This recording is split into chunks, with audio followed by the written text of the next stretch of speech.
morning, everyone.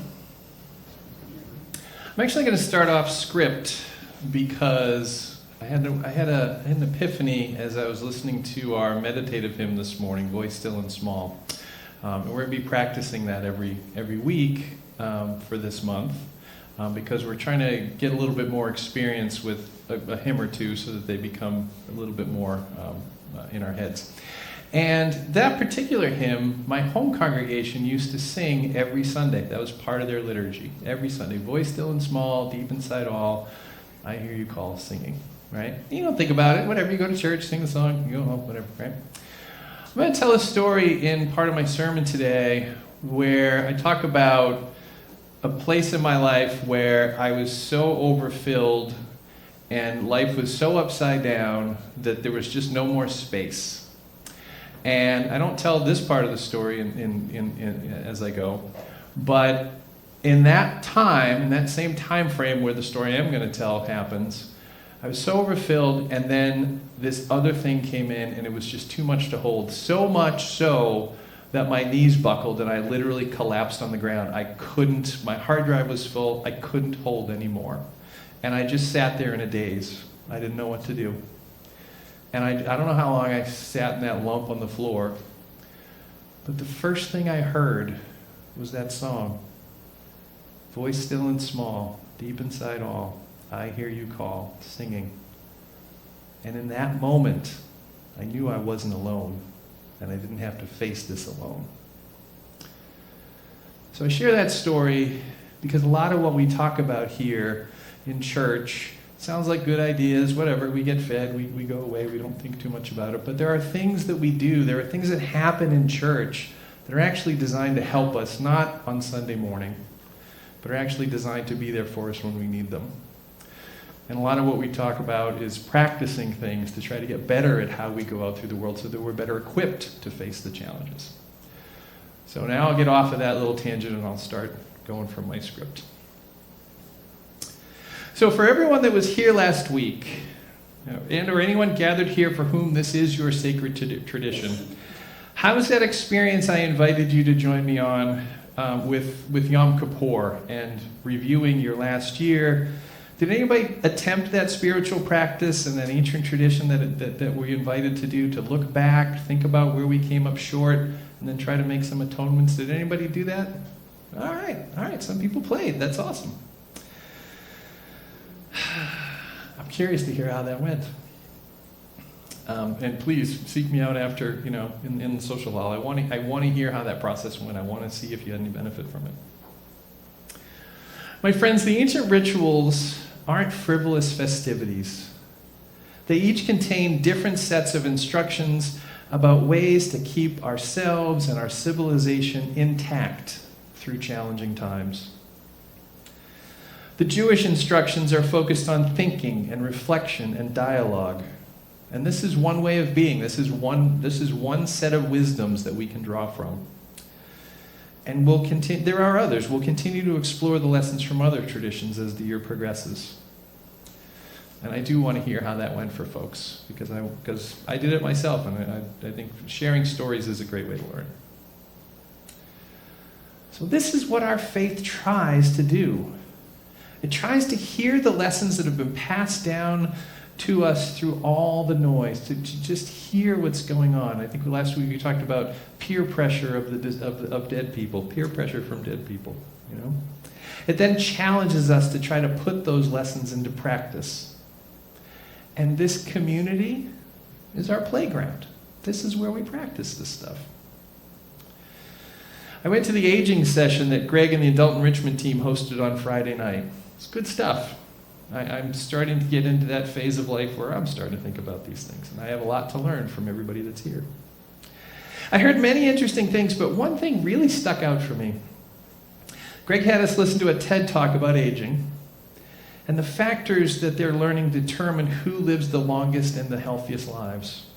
Basically what factors contribute most to health and longevity. And you know what the biggest predictor was? Bigger than diet, bigger than exercise, bigger than quitting smoking. It was the quality and quantity of one's relationships. And not their online relationships. It literally said, the study recognized it's not just having a lot of people that you connect with and you like their stuff on Facebook. It's the in-person interactions, family, close friends, the sometime occasionally drop-in friends, the person that makes your coffee in the morning. We joked that coming to church is actually better than going to the gym, but it is true. It turns out it is true, right? The trick is, and this is a big trick, being in a relationship with others is not always easy. So a big part of my job as your human aerobics instructor is to help us all stick to our human relations workouts, right? And instead of diet and exercise, you can think of me as being like the Richard Simmons of life and relationships. Because honey, let me tell you, this stuff is hard. Anybody that doesn't know who Richard Simmons is right now looking at me going, what has happened to the minister? Oh, honey. So this month, we're talking about deep listening. And we are examining that practice overlaid with our review of the new value statements that just emerged from our faith. This month's value is pluralism. Jerry, can you bring up that pluralism slide for me now? Let's see what this has to say. Pluralism. We celebrate that we are all sacred beings, diverse in culture, experience, and theology. Well, that sounds all reasonable. We covenant. There's that word again. We promise to each other to learn from one another in our free and responsible search for truth and meaning. I think that learn from another edition is one of my favorites in all of this work. Learning to be in relationships with others only by reading books or watching TED Talks is the difference between learning and doing. It's night and day. You've got to be in relationship to practice this stuff. It says we celebrate our diversity. We embrace our differences and commonalities with love, curiosity, and respect. Do we? Do we really? These new value statements are honestly aspirational. And they challenge us to compare our actions with our intentions and invite us to promise to continually try to close the gaps between our intentions and our practice, not just once a year at Yom Kippur, but in our daily living. It says we embrace our differences with love and curiosity and respect. I mean, to be honest, that sounds like a pretty good aspiration, right? How well do we actually do this? These times we are living in are demanding that we collectively find better ways forward. And our ever-evolving faith is adapting to rise up to the challenges of our time and to remind us of what we should already know, but can so easily forget.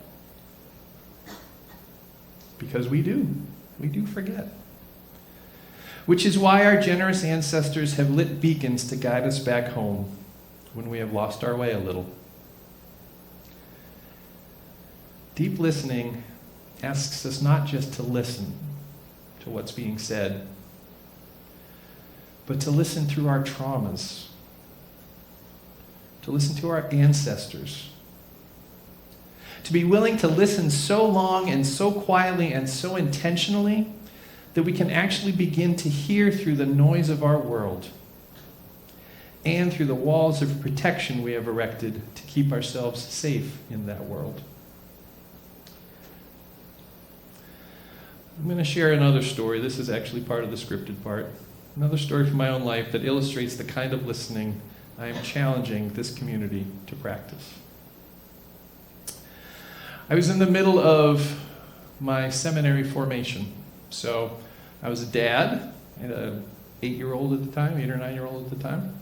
I was working full time. I was taking a full class load, and I was going to church. And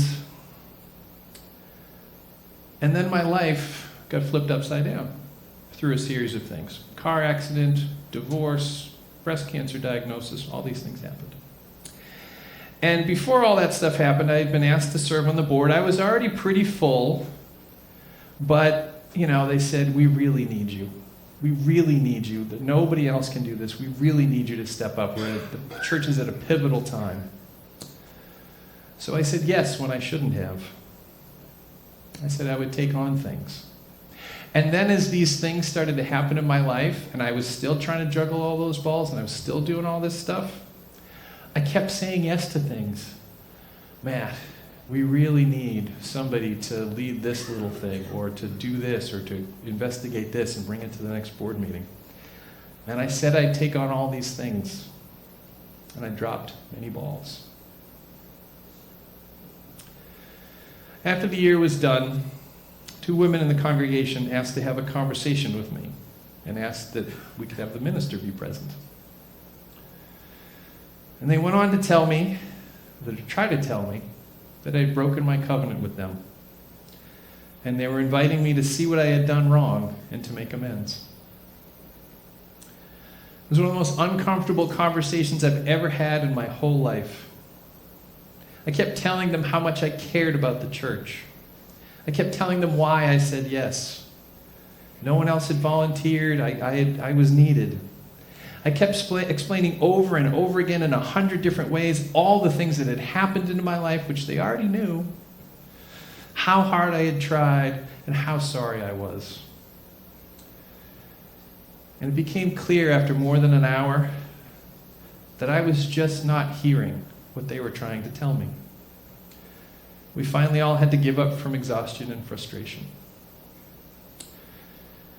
And I walked away from that interaction carrying a huge weight on my shoulders.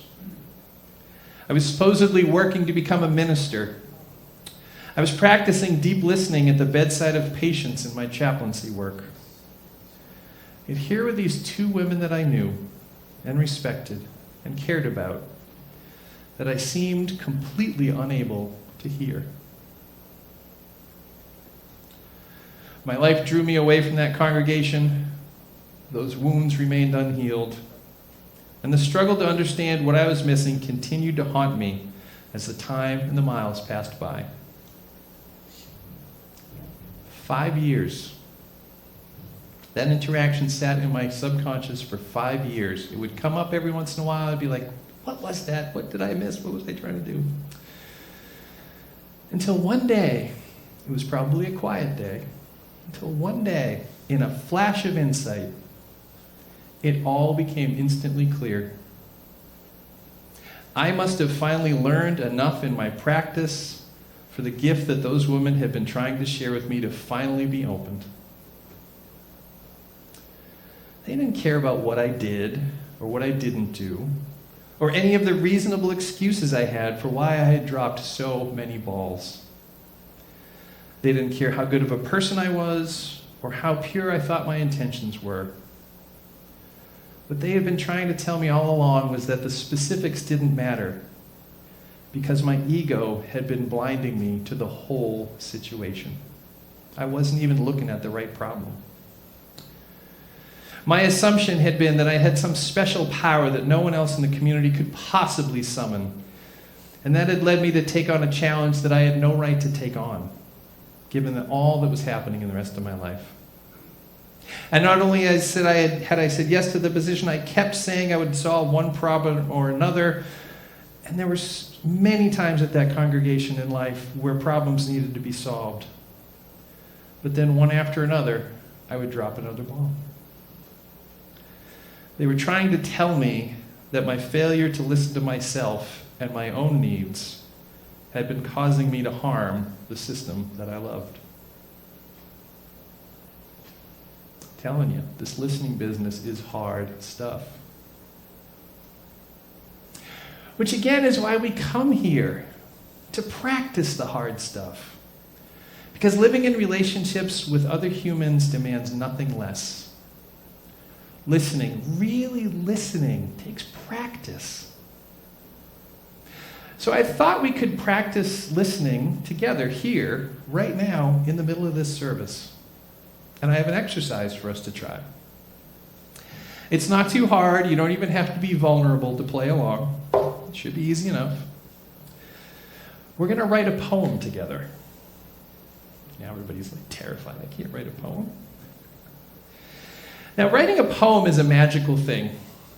A poet, whether they're sitting or moving, however they do when their muse arrives, begins to hear words emerge from the depths of their soul as if by magic. That type of alchemy takes space, and it takes an invitation. So I'd like to create that space and offer that invitation. I'm inviting us over this next stretch of time to write a poem together. I'll start with a prompt. I'm trying to lead this in slowly because I know you're getting nervous about what's going to happen now. I'll start with a prompt, and it's only fair since I made up this game. And once the opening has been cast, we'll sit together in silence until the next line comes out. If that next line, or possibility for the next line, pops into your head, it will want to be released. And over time, the silence will become so uncomfortable that someone in this room will be moved to let that genie out of their bottle. And when one of you is moved to say the next line in the poem, I invite you to say it out loud. And I will repeat it back so everyone can hear it.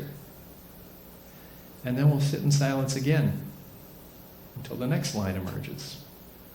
And until the next line emerges. Until we have a poem. I have no idea how this is going to go. I don't know if it's going to be rapid popcorn style and hard to keep up with, or if it will be slow and so slow that it tests our patience and becomes a distraction. I hope the average is somewhere in between so that I can keep up. Let's just see how it goes, okay? All right, we're ready. You're ready. I'm ready. I'm scared. Are you scared? I'm a little scared. Okay, we'll see what happens. Here's the first line prompt. This faith calls us to listen to. Calls us to listen to what? This faith calls us to listen to.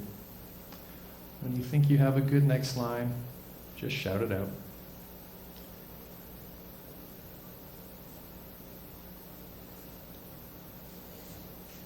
The quiet leaves as they fall. This faith calls us to listen to the quiet leaves as they fall.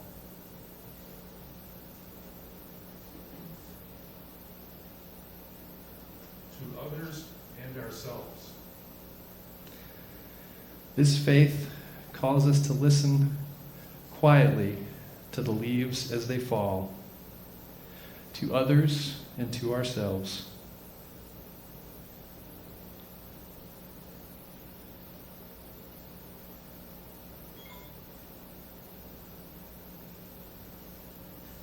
We sit in our tears and feel our way along. We sit in our tears and we feel our way along. This faith calls us to listen quietly to the leaves as they fall, to others and to ourselves, and to sit in our tears as we feel our way along.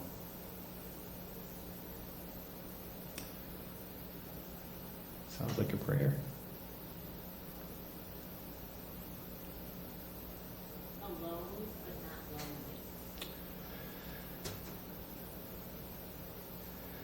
This faith calls us to listen quietly to the leaves as they fall, to ourselves and to others, sitting in our tears as we feel our way along, alone but not lonely.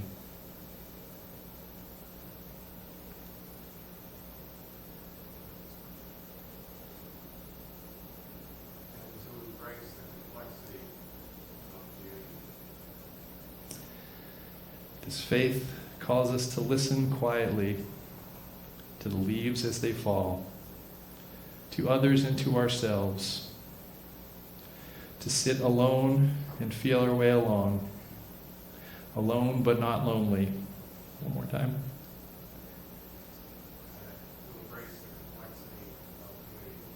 To embrace the complexity of To embrace the complexity of community. community.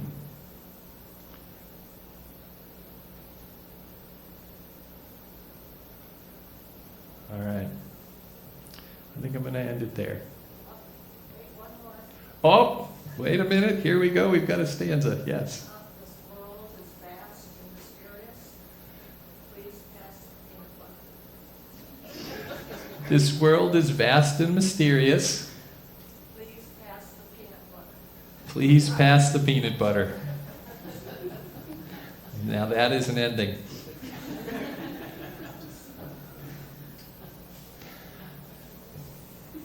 Listen to what you came up with.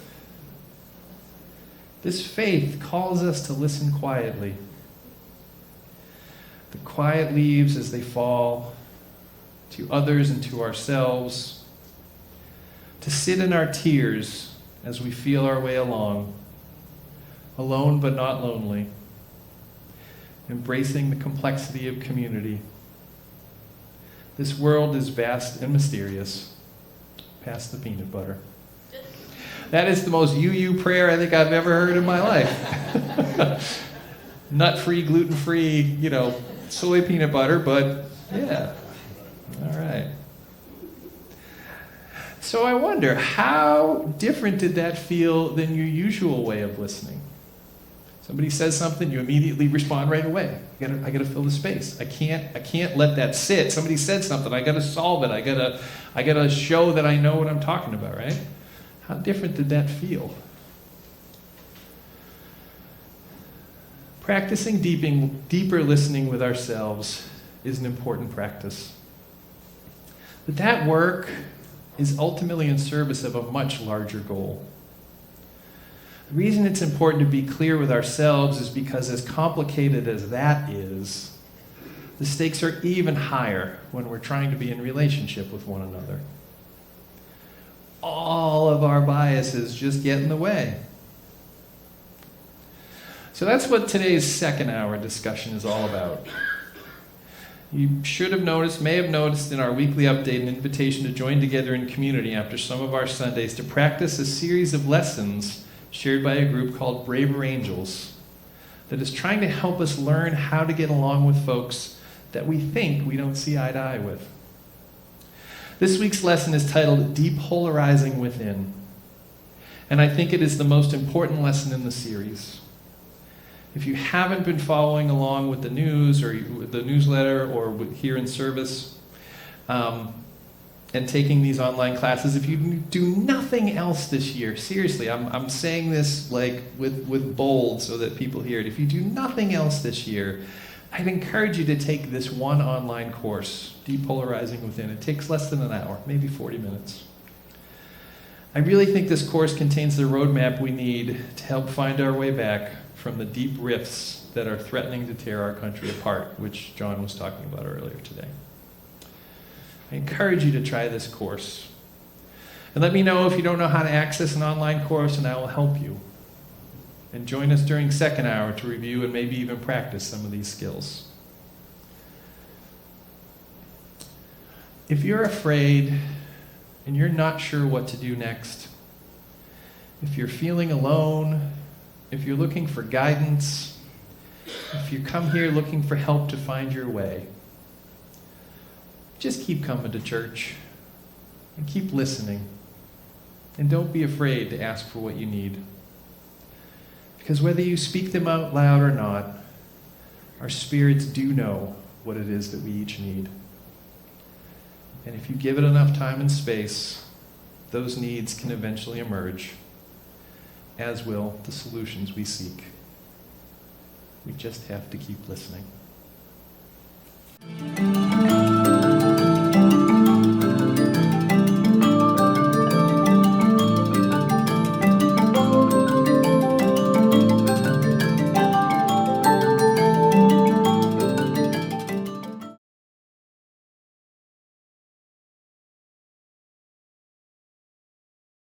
Of listening be a blessing for yourself.